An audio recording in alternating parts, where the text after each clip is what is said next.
Hey Gators and sports fans, get all your Gator talk, news, analysis, and opinions on the Pod Up with Matthews in the Morning podcast. Find us on your favorite podcast platform or watch us on Facebook Live between 8 a.m. and 9 a.m. every weekday. Pod Up, because we are Gator fans. So say it's great to be a Florida Gator. Good morning and welcome to a Friday edition of Pod Up with Matthews in the Morning from the Crime Prevention Security System Studios, large enough to serve you, small enough to care. It's Friday, folks. We made it to Friday. We're going to kick the show off here in just a second with Johnny Cornell, better known as JC around the world. And then the second portion, it is going to be maybe our top show of all time. We're going to have Sarah Bailey Thomas, the first ever NFL referee who ref the Super Bowl, who is also a Pascagoula Panther. But in the meantime, JC, good morning. How are you? Hey, how you doing there, QB? Yeah, glad it's Friday. Glad we got a big weekend of sports coming up. Daytona 500. We've got more golf to talk about. You know, they're not far from coming to the state of Florida on the PGA Tour, so that's exciting for golf fans. And certainly, I think the TPC is in March again this year, so it's coming up. So a lot to look forward to there, QB. Yeah, it is. Some news and notes with Gator sports. Gator girls women's basketball wins in overtime at LSU last night. And JC, let me tell you something. That's the one sport that we've struggled at for so many years. But I tell you what, Cam Newbauer's done a tremendous job. They're getting better every year. And congratulations to them. Volleyball beat LSU here in the O'Connell Center. There will be no Gator basketball. I did hear they were trying to get a non-conference game play for tomorrow, but it didn't work out. We're fine. We're ready to play, but A&M still had COVID issues. So I think it was A&M we were supposed to play this weekend.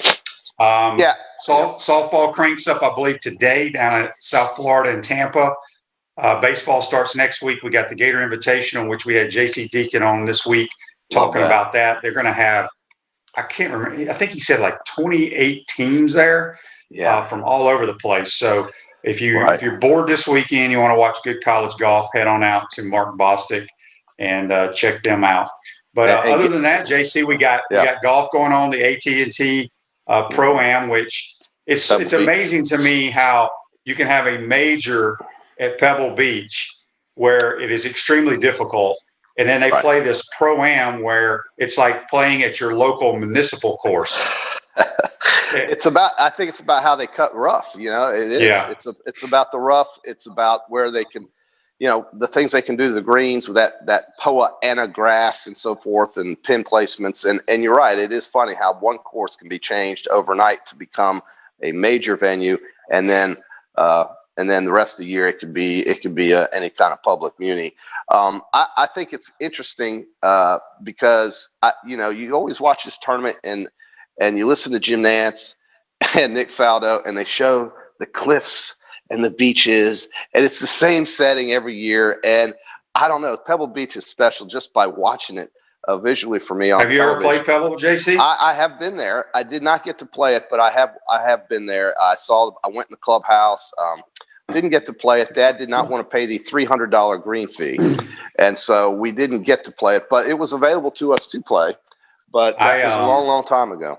I played it probably, let's see, my rookie year was 92. I'd say this was around 1995. They have Pebble Beach, they have a college coaches classic out there where a college coach brings four booster-type people. You play Pebble, Spyglass, Poppy Hills, Spanish Bay. Okay, you play those 4 days. Well, it was me, Bubba Spurrier, Coach Spurrier, and then a good friend of his, I think his name's Malcolm McLeod. So I got to go, and you're in the lodge there. I mean, it's unbelievable. But we got to play Cypress Point the day before the tournament. Oh, wow. Now, that place is as hard to get on as Augusta National. Yeah, and it was phenomenal. So I was fortunate to be able to play all those places and played pretty well. Although, as Coach says, Shane and Bubba had too much fun the night before, and we didn't play real great on the last day. I wonder what that means. Yes. We got a text here. Got a text from the Titan MR hotline here. It says, "Happy Friday, gents. Comment question for y'all regarding the NFL quarterback drama." Oh boy, here we go back to Wednesday. Yeah. JC is a financial guru. Does the current state of these ridiculous QB contracts and conversely contract dumps, also known as Jared Goff and Carson Wentz, remind you at all of the house market bust of the early 2000s? Something's got to give soon. 2, a bunch of these QBs are whining and apparently aren't happy. Shane, can you think of any occupation, much less being an NFL QB, that pays $30 to $40 million a year, and yet you can be happy? I know they all want to win, but come on, man. Constant whining via social media is for high school girls. Thanks for the tweet. Not tweet, but text there, Ryan. Here's the thing. Well, first of all, not all quarterbacks that play in the NFL make $30 or $40 billion. There's only a handful of those. Right. And a lot of them are on franchise tags, too, which means it's just I think he's referring to, I think Russell Wilson was on some show, and he was talking about how he needed to be involved in putting his team together. Because, everybody wants to look at what Brady did. Look, let's be honest. People want to play with Tom Brady. Okay. Well, first of all, the only people that they kind of added was one who played with him for 10 years in New England, Gronkowski. Gronk ain't going to go play for Russell Wilson or anybody else. Right. Plus, it's in the state of Florida. There's no state taxes. And then they added Antonio Brown. I think did he start the year with them, or did they add him during the year? No, I think he came on during the year because he was having issues getting cleared by the NFL. That's right. He was allowed to come back. He had to do some things, but he wanted to play or be in the uniform of a guy with a guy who had a chance to win something big, and that's why he was able to do it. But again, he had prior playing time with Tom Brady. That's right. He sure did. Not much, but yes. Not much, but yes. So to Ron's point, if you sit there and everybody knows who the best players are for the most part, but you can't have Russell Wilson deciding on who's going to play wide receiver. Well, and I think a lot of problems happened with Green Bay 2 years ago when they were having trouble stopping people because Aaron Rodgers was making all the money and they didn't have any players on that side of the football, and they got better on that side of the football, and Green Bay then was able to I think play better this past season. But in terms of the bubble effect of these salaries, the housing crisis was a credit issue. That means that money was basically running out. There wasn't any left. And the NFL quarterback salary issue, like all sports, seems to just be getting bigger and bigger and bigger, and the money is flowing because of television mostly. So until television changes, how they pay these rights fees and these contracts to televise these sporting events, until that changes, these salaries are not going to change. It has to come from the television aspect of it. So there's the analogy with the housing crisis is a little flawed. Yeah, we got another text here on the Titan MR hotline from Daryl. Daryl says, "Good morning, guys. It's Daytona 500 weekend. Go Nine." All right. Yeah, we're gonna do our Peachland Dentistry weekend picks, and we're gonna involve golf and the Daytona 500. And we got a Facebook Live brought to you by Melvin Law, the only official law firm partner of the Florida Gators. King Causey, a Mississippi guy. He's in Daytona right now at the Speedway listening. Oh, okay. Okay, cool. Well, do you have a Race Harder hat? Ooh, we don't. We have Invest Harder, Run Harder, Chomp Harder. Don't forget, you can go to potupwithshane.com, put your name in the hopper, and we'll draw next week. But you like how I teed that up for our man Jimmy may need to get a Race Harder. Race Harder, baby. Turn left harder. Or Run Harder. We have a Run Harder hat, I think, somewhere. Okay. Well, Race Harder. We have a Hunt Harder. Jimmy. Fish Harder. Okay. And you've been on your worldwide tour. I haven't been able to get you your Invest Harder hat yet. I need that and maybe Travel Harder. Travel harder. Fly harder, run harder, party harder. There's so many. I like try harder. Try harder. Everybody needs one of those hats. Try harder. Well, yeah. Refresh your vehicle and your brand with a vehicle wrap from Wrap Spot. February is your lucky month at Wrap Spot. Mention promo code Shane and receive 13% off your vehicle wrap. Got JC on the Titan MR hotline from the Crime Prevention Security System Studios. Don't forget, about 8:30, we're going to be joined by Sarah Thomas, talking about her career, why she got into being a referee, how she got to the National Football League, and obviously reffing the Super Bowl, first ever woman to do that. Oh, that's cool. She's a close friend, so we'll have a lot of fun on the show when she gets on. So yeah. What's that, JC? You Panthers stick together. It's so close. I mean, why wouldn't we? We just win. Right. I mean, it's tough when you win. You won a state championship your senior year. What happened in the prior 3 years? We were okay, but we weren't great. Okay. But after that, they won. They played for a lot of state titles. So. Oh my!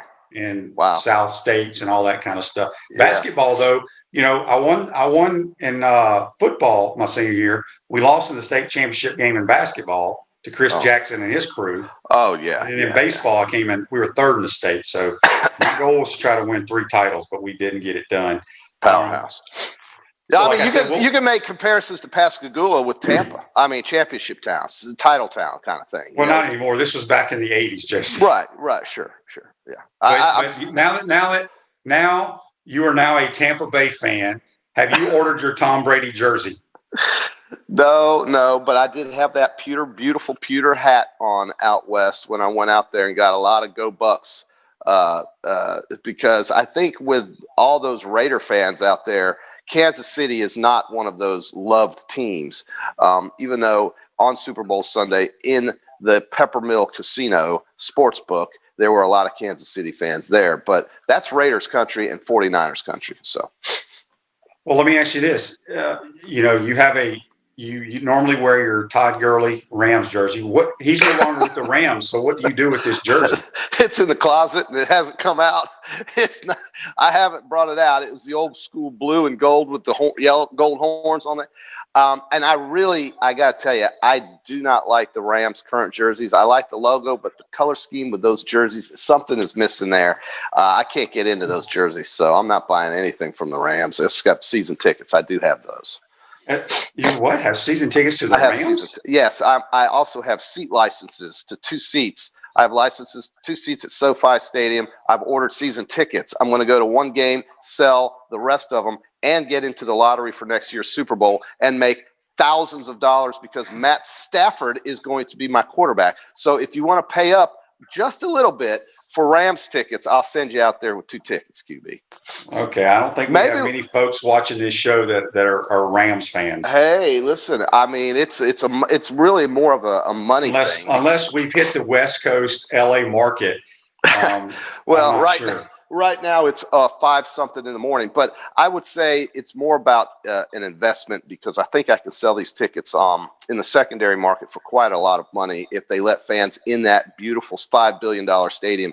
And then, of course, the Super Bowl being there next year, I'm in the lottery for that, and who knows what those possibilities are as a season ticket holder. So back to Gator sports. I guess the next scheduled game for the Florida basketball team. It's kind of weird when you haven't played in a while. It's February 16th at Arkansas.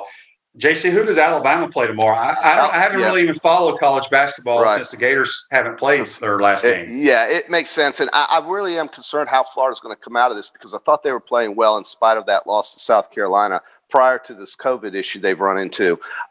Alabama will be hosting Georgia, so they should get a win there. They're ranked 11th. They haven't had as much front court presence and been as good as they were in when they were ranked slightly higher. But they'll play Georgia tomorrow. Arkansas is playing Missouri. I think that could be an interesting game. The A&M Florida game, of course, being canceled. I also think you've got an interesting game with Tennessee and LSU in Baton Rouge.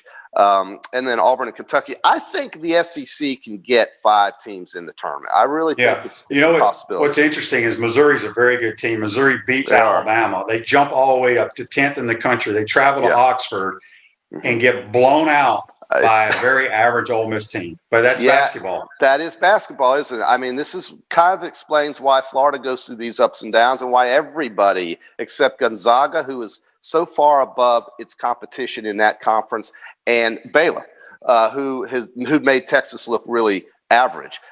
Texas is probably, and Oklahoma are probably the two best other teams in that conference, along with maybe Okie State, but certainly Baylor separates itself. So you see these two teams, Baylor and Gonzaga, kind of setting the pace for the rest of the field. And if you were betting, would you take Baylor and Gonzaga and give somebody the field and be comfortable with that? Yes, absolutely I would. Would you take one of those two? Gonzaga. It's the best college basketball team I've ever seen. Well, and a lot of the analysts agree with me. So my eyes ain't lying. Well, okay. Well, I can't make that absolute statement, but I would say that they are very good. Obviously, we know this, but they play in such a bad league. Right, but JC, they played all these big timers. They played all these guys in the early seasons. They beat Virginia by like 45 points. Right. And the thing about that, though, is that the early season and where we are getting to here in a couple of weeks are very different. I mean, the season's long enough. But I'm telling you, from a skill standpoint, they play on both ends of the court. It's the most complete college basketball team I've ever seen. So I would be shocked. The only team that has a chance to keep it close with them is Baylor. Okay. Well, that's why they have the tournament. And, I'm hoping that they have the tournament.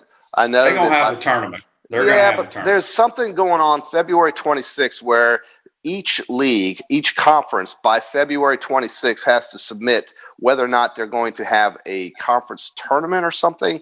It's about COVID. It has to do with letting the NCAA know if they're going to participate. And I'm not clear exactly. I mean, maybe you should have Andy Staples or no. Who's the basketball? Andy Staples. I love Andy Katz. You want me to get Andy Katz on here? Excuse me, Andy Katz. Yes, maybe we got to get Andy Katz on here. I'm sure Andy Staples could probably tell you too. He's very good at what he does and knows a lot. But with Sports Illustrated there. But Andy Katz would be your find next week to give us some clarity on the NCAA tournament, because I think there is something with February 26th. It's a deadline that the conferences have to let the NCAA know whether or not I think they're going to have a conference championship tournament. And I don't know. I haven't heard anything about that. Well, let's get on Andy Katz there, QB. Get your bookie agents in here. I'll have the support staff try to contact him. Don't forget, at about 8:30, we're going to be joined by Sarah Thomas, female referee. Should be a great show. JC, we're going to get to our Peachland Dentistry, Gator Nation's #1 choice for dentistry in Port Charlotte and surrounding areas. Visit them at peachlanddental.com for the Peachland Dentistry JC and the QB weekend picks. My man, Joe Lawson. Yes, sir. We're basically going to pick golf, which I am for. I think there's been 4 PGA events, and I'm 4-0 and with one winner. West Coast. We're morons, and we got to start picking before the tournament starts on Wednesdays. Okay, Mr. Producer. So we can't. We're going to pick today. We're going to get 3 golfers. You cannot. Neither one of us can pick Patrick Cantlay because he's 10 under par. But everybody else, free to pick. You go first. Since all right, losing. Let's go with. You made me laugh. Let's go with Jordan Spieth. Okay, you take Jordan Spieth. I'll take Nate Lashley. That was going to be my second pick. Thanks so much. Let's go with, I love Daniel Berger. I'm going to take Daniel Berger. He hits it a mile. That was my pick. That was your next pick. Ha. Yeah. I got you back. He's a good player, man. He's a very good player. Let's go with, I'm going to take your boy Duffner from Auburn. No, I'm taking 4 under. Heinrich Norlander from Sweden. I mean, that's a household name. I'm going to go. I'm going to go with. Without a doubt, Michael Thompson, Roll Tide. So let's go with my Bama guy, Michael Thompson. Michael Thompson, Jordan Spieth, and Daniel Berger will beat your 3 golfers. I will take Vaughn Taylor. Yeah, Vaughn.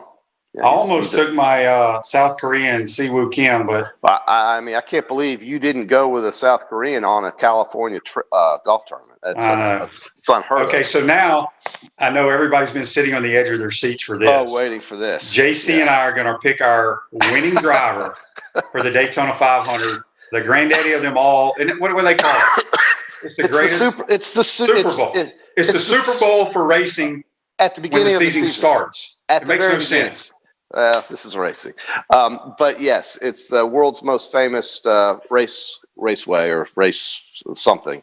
And, you know, we used to have, when we did Radio QB, remember the drawings we had for racers, and all the callers would call in and they'd have their racer. It was one of the most popular segments that we ever did on radio when we did the NASCAR picks contest, because everybody was calling in with their racers, and you and I were just thinking, like, who is that? So I'm going to start it off with, and I know who you're going to pick, so I won't take him. I usually like. Well, I've already told you I get first pick. You pick first in golf. Okay. I get first pick in race car driving. Okay.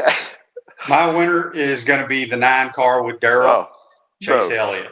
Chase Elliott. What I like about Chase Elliott is he drives a Chevy, and I always favor Chevys over Fords. But in this case, I'm going to make an exception, and I'm going to go with the driver who is competing in this race, who possibly had one of the most scary crashes I have ever seen watching race car driving live, when I thought there was zero chance this man could have survived, and that is Ryan Newman, who crashed on the final lap of the race last year, I think trying to get the lead or leading. He was tipped from behind. Anyway, he goes upside down. The car explodes, literally. It was on fire. He's in that and was able to be saved. They airlifted him out, and he walked out of the hospital, you know, a week or two later. And I don't know how he did. I don't know how he survived. That just shows you the technology and the safety of these cars. And even though it's a very dangerous sport, it's incredible how he survived that race. And here he is back again on the same track that almost took his life. So Ryan Newman's going to be my guy in his Ford. Even though I'm a Chevy guy, I'm going to go with Ryan Newman. All right. JC, you want to hear what happened this day in sports? Absolutely. Yeah. At Comfort Temp, Comforter is our business. Peace of mind is our promise. This month, give a free annual maintenance plan with every residential duct cleaning purchase, $199 value. Service department is available 24 hours a day, 7 days a week for your convenience. In 2007, the late, great Marty Schottenheimer is abruptly fired as the head coach of the San Diego Chargers due to lack of playoff success and a strained relationship with ownership. This happened in 2007, and our condolences go out to him, his family. Brian Schottenheimer, his son, was a quarterback here for Coach Spurrier, who's now the quarterback coach for the Jacksonville Jaguars. So very sad story. So our thoughts. Well, he was fighting Alzheimer's disease for the last 7 years, and he came so close. That year, San Diego was 14-2. That was the best team they've ever had with Phillip Rivers at quarterback, and they just couldn't get it done in the playoffs for Marty. And he won a lot of games. He just couldn't get over that hump. So it is a sad thing. Alzheimer's is a hideous thing. It's an awful disease, and it's affected my family. So certainly, I think it's something that I hope science and research can get to. QB, real quick, and get to quicker. Have you heard anything about spring football? I mean, do you know what the schedule They're is? supposed to start spring football in like 30-something days. I don't know if there'll be a spring game. There may be, but they'll have some form of practice. You know, they announced yesterday Florida's going to play Vanderbilt for homecoming. That's all we do know. But I don't know if they're going to have a spring game. They're going to try, I'm sure. Are a lot of the early guys on campus? Do you know that? Some of the guys. They got a ton of early enrollees are here. Yes, absolutely. Okay, so that's good. All right, JC. Be all safe. Right, we'll talk to you. Make sure you watch that race this weekend, buddy. All right. Let's go Ryan Newman. All right. Hey, folks, let me tell you about one of our new sponsors, G-Tech Clean. G-Tech Clean is your complete germ protection. It's EPA approved to kill COVID-19 and kills 99.9% of all germs and viruses, black mold, and also deodorizes. It's the safest, affordable way to clean and sanitize your business, no matter if it's a gym, school, retail store, or office. Use it in your home anywhere from the bathroom to the kids' room. It's formulated to provide 24/7 protection and is over 30 times more durable than any other cleaners. Try G-Tech at home as well. I use G-Tech Clean to keep the studio clean of any germs and viruses, and so should you. We're going to take our first time out of the program today. When we come back, we're going to be joined by Sarah Thomas here on the Titan MR hotline from the Crime Prevention Security System Studios. We'll be right back. Hey Gators, this is Coach Steve Spurrier. Pot Up with Matthews in the morning. We'll be right back after this commercial break. We want to take this moment to thank all our sponsors who keep the show going and pay the bills.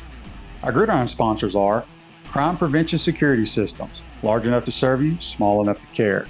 Titan MRI, Gainesville's only locally owned and operated MRI facility. Meldon Law, where you matter most. Peachland Dental, Gator Nation's first choice for dentistry in Port Charlotte. Comfort Temp, comfort is our business, peace of mind is our promise.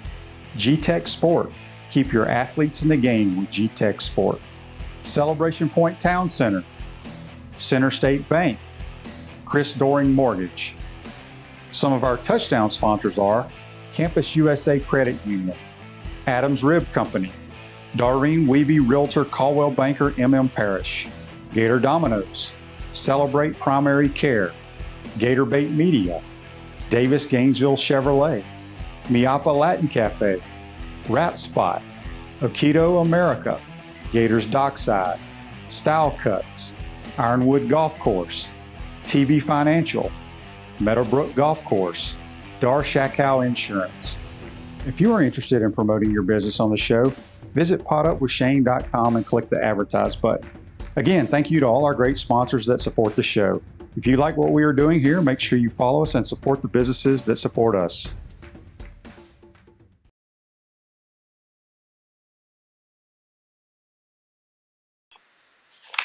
Welcome back to the Crime Prevention Security System Studios, Celebration Points, where the Gators go to celebrate with premium brands like Bass Pro Shop, Nike, Sensei, Dave & Buster's opening soon, Prime and Pearl, and coming spring of 2021, the HBC's new restaurant, Spurrier's Gridiron Grill, and Visor's Rooftop Bar. We will see you at Celebration Point, where the Gators go to celebrate. We're now going to go to the Titan MR hotline, and we are lucky to be joined by Sarah Bailey Thomas. Good morning, Sarah. How are you? Good morning, Shane. I'm fine. How are you? What do you got on there? Is that a NFL robe? Oh, okay. I like it. Super Bowl. No, it's not a robe. Yeah, it looks like a robe there. So, Sarah, I appreciate you taking the time. I know you're very busy. It's early in Mississippi right now. But when I bring my guests on, I like to go back to their younger days. So we're going to go back to your young days at Pascagoula High School. You were a star softball and basketball player, went on to the University of Mobile to play basketball. Tell me what made you get into wanting to be a referee? Because you started at the high school level, correct? I did. Shane, after college playing basketball at University of Mobile, I played in a church league there in Pascagoula. And Did you dominate the church league? Well, they kicked me out. I was so good. They kicked me out. So I played in that league for 3 years, and there was a vote, and the guys voted, and they kicked me out of the league because I was a girl. And I was like, I've been in this league for 3 years. Are you just now realizing that I'm a female? So anyway, that's what kind of sprung me, I guess, into officiating. I didn't know that I was going to love it. But Lee, my older brother, he was officiating already, and I didn't know that. So I'm on the phone with him. I'm like, what are you doing tonight? He said, I'm going to a football officials meeting. I was like, can girls do that? He said, I guess so. And that's where it started. Yeah, so you did high school for a little while, and then you got into college. So let everybody know, because I've had people ask me how not only just a female, but even the males, how do you go from being a high school referee to jump to the collegiate level? Well, that's a little funny story from my standpoint too. But yes, in anything in life, Shane, like I tell my kids, you want to start at the bottom and you want to work your way up. But I want them to be the runner in the law firm or a receptionist or whatever it is. Just start at the bottom and get your experience. It's the same thing in the world of officiating. You start at the Pee Wee, junior high, high school level, junior college, small college, D2, if you're lucky, D1. But here in Mississippi, the assignment secretary back then, my crew chief here in Jackson, he wanted me to be his line judge in the JUCO level. But the assignment secretary said he would never hire a female. So after working 10 years, and I didn't know where else to go, because I'm thinking there's no way you make the jump from high school to Division I. And I wasn't even really thinking that way. I mean, the boys were young. They were like, 5 and 2 at the time. So I worked what I thought was going to be my last game, the state championship game, Wayne County and Clarkdale. And there was an NFL scout there, Joe Haynes from Mississippi. And he watched the game, and he said he had to put binoculars on to see my little ponytail. But he said, I think you've got what it takes to go to the next level. Of course, he had my attention when he said NFL, right? I didn't know they existed. And he said, I'm going to plug you in with Gerald Austin. And Gerald hired me. So Jerry Austin, he had something to do with the college ranks at that time, right? That's right. He was still on the field too, working. Yeah, so you did a lot of stuff. I want to say, was it Conference USA where Southern Miss, the league they play in? That's you right. Also, I want to say during that time period, would you go and work the training camp for the Saints at the same time? I started doing that. Yeah, probably my first or second year, probably my second year in Conference USA, I started doing the training camps. So when you go back to your college days, you got to, you repped in a Big Ten stadium. You first female to do a bowl game. How was the response to you from the college coaches when you first started at the collegiate level? Shane, I think they just see stripes. I mean, there was an article with Bruce Arians out, and I mean, he just sees stripes, and that's really, I think how they see me. My guy partners, they tell you a little different. They may say, yeah, we're getting our tail chewed out. They're coming down here to chew on me about her, but I don't know. I just think that they just look at us as male, female, black, white. They see stripes. So you're trying to tell me no college coach or pro coach dog cussed you? Well, yeah, it's an equal opportunity employer. Yes. Yeah, I mean, and the players too. I mean, they're passionate about what they do, and yeah, I don't feel as if I've been treated any differently. I bet the guys would say I am, as far as maybe some of the language, but now, no. Yeah. You'll get You've on been doing it a long time. We got a Facebook Live question here, and I think this is a good one. It's from John. It's brought to you by Mellon Law. He says, Sarah, could you talk about how fans think they know football, but don't really know as much as they think they do? I took a high school officials test, and it was hard. It's so true. Whenever I went to that first meeting in Pascagoula, I literally, Shane, I thought, these guys really get together and discuss what if scenarios, rules, whatever. I just thought they got 5 shirts and gave them to 5 guys and said survive for 4 quarters and then run. But so many people say that they could call holding on every play, but there's certain things that we look for when you're going to call holding. And does it materially affect the play? Is it clear and obvious? And a lot of people are hollering that this didn't happen or that didn't happen, but the average fan, I was that person. And I always say when they have a few more adult beverages, they even get better at officiating. But it's not an easy career, but it's a lot of time, a lot of study, surrounding yourself with some mentors, people that have been there before. But they really have no idea until they open up that rule book and then try to take a test. Yeah. Michael says here on Facebook Live, Sarah, have you ever had to flag a player for being rude, crude, or disrespectful? Not once. Not once. Not once. Mm-hmm. Let's go back. You just talked about opening up that rule book. Let everybody know, I think a lot of people on the outside think, as you said, we got 5 or 6 guys. We're going to give them these striped jerseys. They're going to go out there this week and just ref a football game. Talk a little bit about the testing you have to do, how much you have to study for the rules. And then do y'all have like a little training camp as well, right? Where you go and you watch tape Just talk a little bit about that. Let people know how that all works. I've always said that I would borrow time from my full-time job when I was a pharmaceutical rep to officiate football. It's a lifestyle, Shane, just like a player. We do film study if we're getting ready for a game. I'm looking at both teams that I'm going to be officiating. We do mini camps. We do mini clinics. We do training camps. We do preseason. There's tests every week that we have to do. Every week we have a rules test, a replay test. And it's constant. We'll start. So the month of February is really probably when we're off, if you will.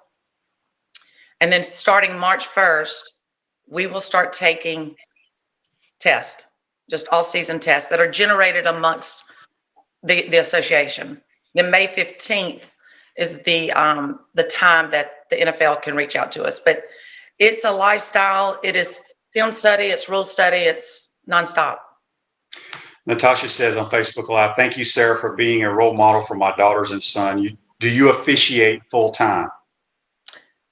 Yes, but I do these things for you, Shane, like this. I do podcasts and I speak nationally for Kepler Group out of the Arlington, Virginia area. And so this is my life. Yeah, football is my life. And I'm glad I'm at a point to where it can be.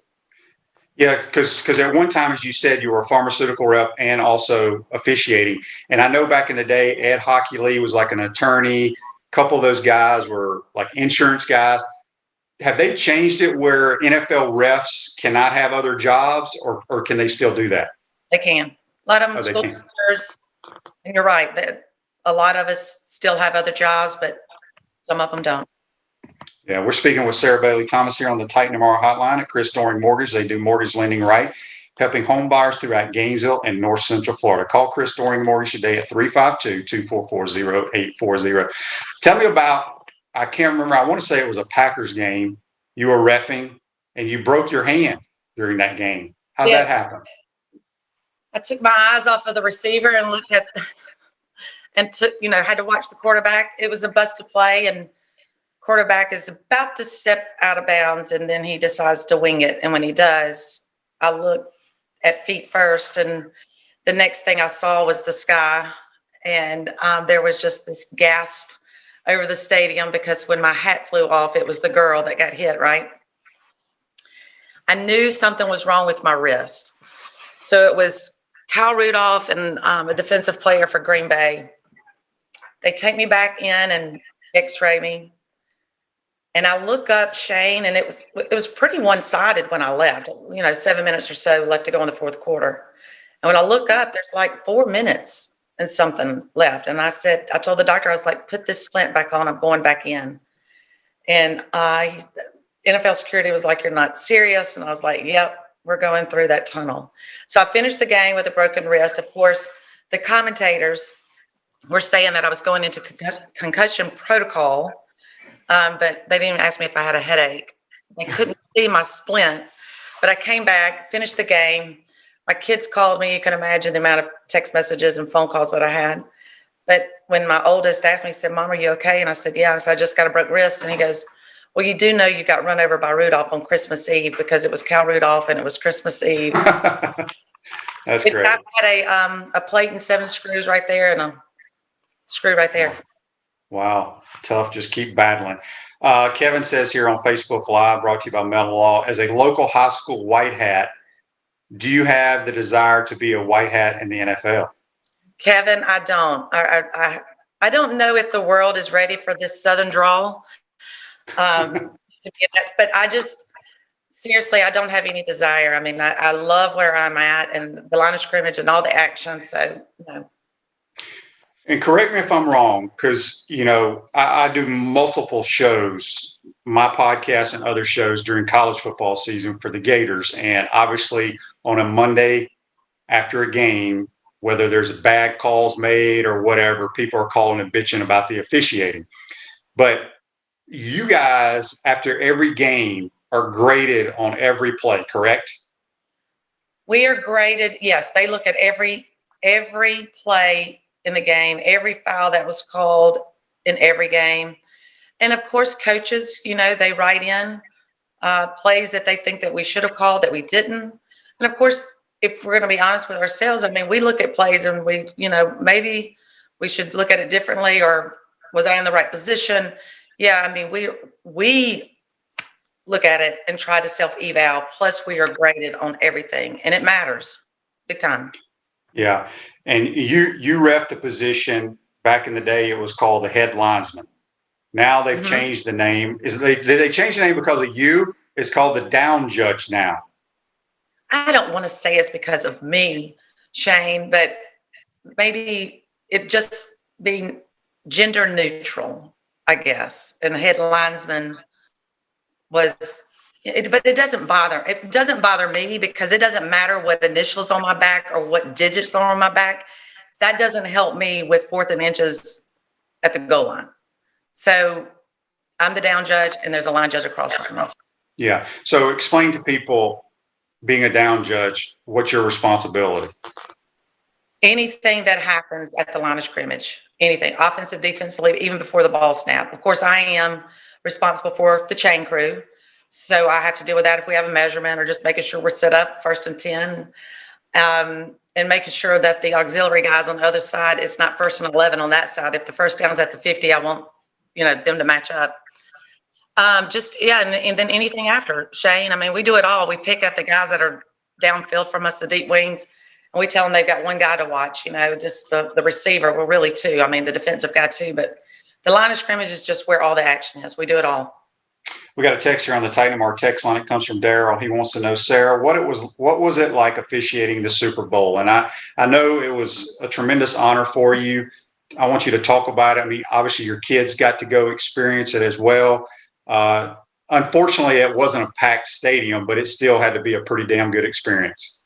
It was, Shane. I mean, it's just a huge compliment on how you performed that season. And I've always said I want to rank at number 1, and the entire crew. And that's just being around the guys that I was able to work with.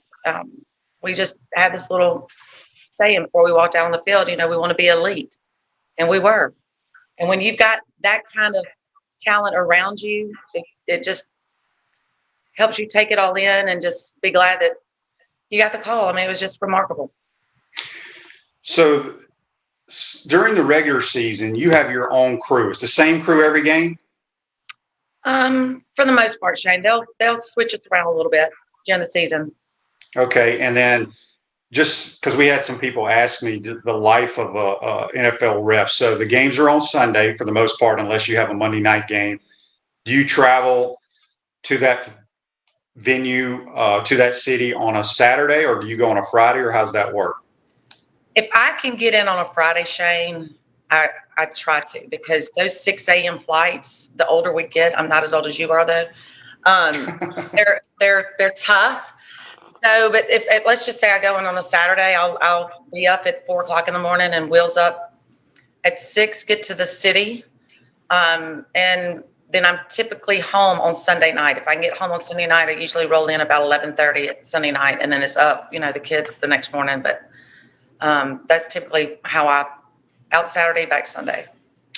And you have 3 kids, if I'm not mistaken. I know you got a daughter, but I know that you've talked on ESPN on a bunch of different telecasts, how cool it is for you to kind of set a role model example for them. Just talk a little bit, because we have a bunch of females that watch our show, and I'm sure their kids watch it as well. But just what you being the first in a male-dominated sport, what it's meant to you. Shane, I didn't start all this to bust up the good old boys club by any means. I mean, we'll go back to Pascagoula. I was always the girl at the gym playing with all the boys, or what, it was nothing uncommon to me. But now that, being the first, somebody asked me, when did it hit you? And I'm going to tell you, my second year in the NFL, I was my 3rd game. Coach comes up to me and he said, thank you. And I said, well, you're welcome, for what? And he said, for what you're doing. He said, I have coached in this league for 20 plus years, and I have 2 daughters. And because of you, they now think they know more about football than I do. And when he said that, and just how sincere he was, right? And I just said, yeah, this is making an impact. And then I see my little girl, and you ask her what she wants to be, and she says, I want to be a teacher and I want to be a football official like my mom. And a long time ago, that didn't happen, you know? Yep, that's true. We got a text here on the Titan War text line. It comes from Phil. Phil wants to know, Sarah, what was Tom Brady and the Honey Badger screaming at one another about? I have no idea. I was on the other side of the field. Oh, okay. Sure. Shane All Matthews. right. We got another one here. It says, from a trash talking standpoint, the best game you've ever worked. Difference between college and pro environments. Is the pro game much faster for y'all as refs? No. And it's just so crazy. When you're in college, you've got that standout receiver stud that's just, he's off the ball and you can't hold him. In the NFL, they're all that stud, right? They're all that stud, both offensively and defensively. So it's like they're equally yoked and the game slows down. You know, it is an adjustment for us, but they're equal. And so it's slow. The game slows down. Now, this year is a little different because of COVID. How weird was it? I got a two-part question. How strange was it reffing games this year where in some of these NFL stadiums, they had 0 fans? And then I want to know what your favorite stadium to call a game at is.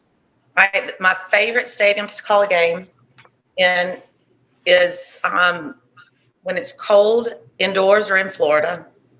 And Shane, honest to goodness, it's the NFL. I don't care where it is. I'll go work. They're all phenomenal. As far as you want to know where my favorite game is? Favorite place? Yeah. My favorite pro atmosphere is Lambeau Field. Why is that? Oh, there's nothing like that place. Just the history and how it's like the fans own the team and you're driving in a neighborhood and then there's a football stadium. Very true. Very true. It's so cool. I love the old historic stadiums, just what it means and how the blood, sweat, tears, everything that everybody went through. But the COVID question with the fans, my first game this past year was Atlanta, and there were 0 fans there. And they did pipe in the crowd noise. They'd play music. But it was odd, Shane. The game, the first half, but walking into the tunnel to go to the locker room for halftime, that's when I noticed that they weren't there because they weren't yelling and heckling us. And so that's the thing. It's just like we're so focused. It's like you'll hear the roar of the crowd when something happens, but for the most part, we're just, during the play, I don't even notice them. We got a Facebook Live brought to you by Melton Law. Freddie wants to know, if someone has a desire to be an NFL referee, what is the process and what advice would you give them? I would say this, and I correlate it with my son that's playing college baseball. You want to be the best redshirt freshman college baseball that you can be and get that experience and build on that. You become the best at where you are right now. And if the major leagues call you, you'll be ready. It's kind of like the same with the NFL. If they want you, they'll come and get you. They handpick who they want. And there was one interview that I did when I got into college, and I said, yes, I want to be the first female referee in the NFL or something. And how stupid of me to say that. When I worked that first college game, I realized real quick I had a lot of work to do. And let me just be the best line judge that I can be. So whatever positions he's working, whatever it is, just do the best you can do each and every snap, and don't think, oh, this is going to get me to the NFL, and just build on it and continue to work. And if the NFL wants you, they'll come get you. How many referees are there in the NFL? I believe it's 121. Okay, let me ask you this. How many do they cut or fire, however you want to phrase it, on an average basis? And how many new guys do they bring in, or new girls? I don't know about the fire or the cut. I really don't. Shane. It's more of when the guys retire. Yeah. And, 1 year it could be 3 people. The next year it could be 9. It just depends. Really, it's the retirements. I got you. We got another text here from Daryl. He wants to say, hey, Sarah, I have run the chain crew for 10 years at our local high school. How does the NFL go about selecting their crews? I have no idea, but I would tell him, Daryl, you could, I don't know. I'm just throwing this out there. I was going to say maybe get in touch with the clubs, but that can't be it. I don't know. I don't know how they do it. It's probably local people that do them for each, they probably don't travel around, I would think. I think, Atlanta, the Falcons have a group of chain people, the Jaguars do. So we got another. I know one of our supervisors heads up for Dallas area there, but I don't know. I don't know how they do it. I'll have to ask. We got a couple more minutes here with Sarah Thomas on the Titan More hotline. Got a couple more Facebook lives and texts. I got a text here from Jerry.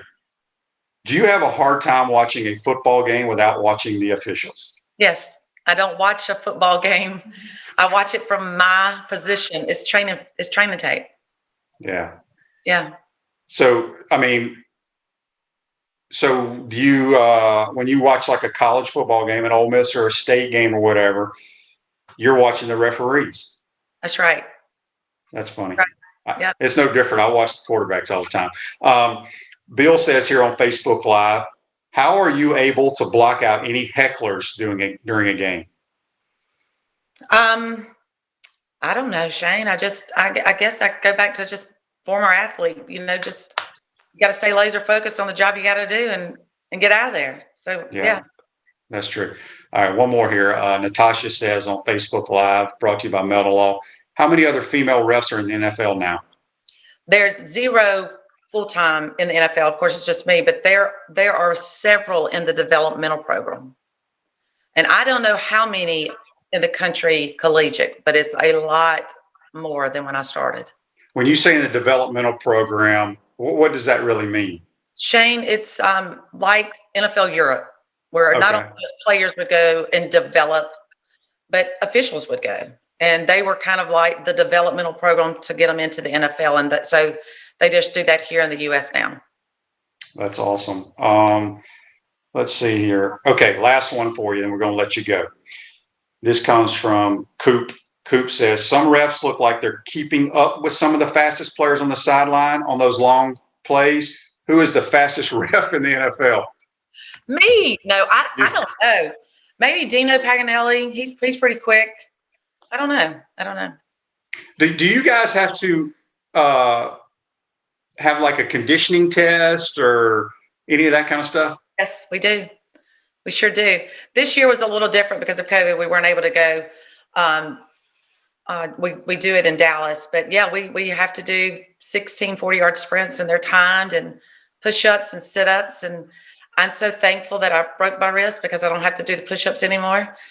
Because I can't do a full boy push-up. I just never have been able to do it. And I'm definitely not going to do a girl push-up out there. But yeah, we have that. We have the conditioning. 16 40-yard sprints timed. How much time do you get to rest in between?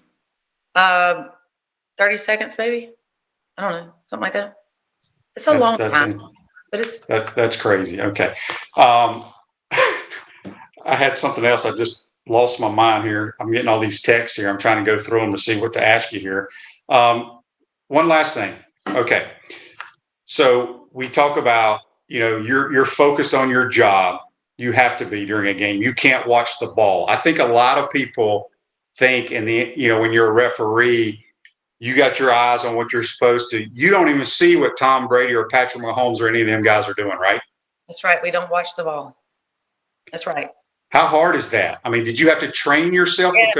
Yes. Because obviously before you got into being a referee, you love sports, you watch football on TV, and you're like every other human being, you're watching the ball.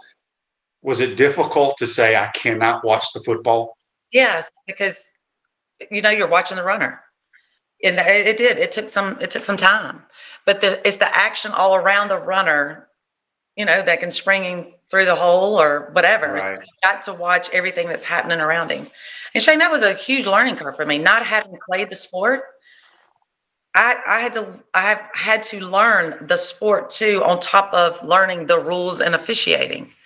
Like when I officiated basketball, it was boring to me because it just wasn't a challenge because I played it. And so, yeah, we don't watch the ball, face mask or a fumble, and you have a sense for it. So last thing, I know you said you do a lot of speaking engagements. If anyone watching our show wants to book Sarah Thomas, where do they go? How do they do it? get in touch with Kepler. Just go to their website and they can do it that way. Or Shane, if you like them, you've got my contact information. You just I don't know everybody that watches. This show goes worldwide now. This is a big time show you're on. You are big time. This is a big time show. Hey, I appreciate you taking the time today to join our program. You're an inspiration to not just females, but to everyone. It's awesome what you've done with your career. I want to thank you for joining our show. Be safe, and we'll talk to you soon, girl. All right. Sounds great, Shane. Thank you. Yep, that's Sarah Thomas. Join us on the Titan MR hotline. Today's show is a wrap, brought to you by Wrap Spot. Be safe, folks. We'll see you next week.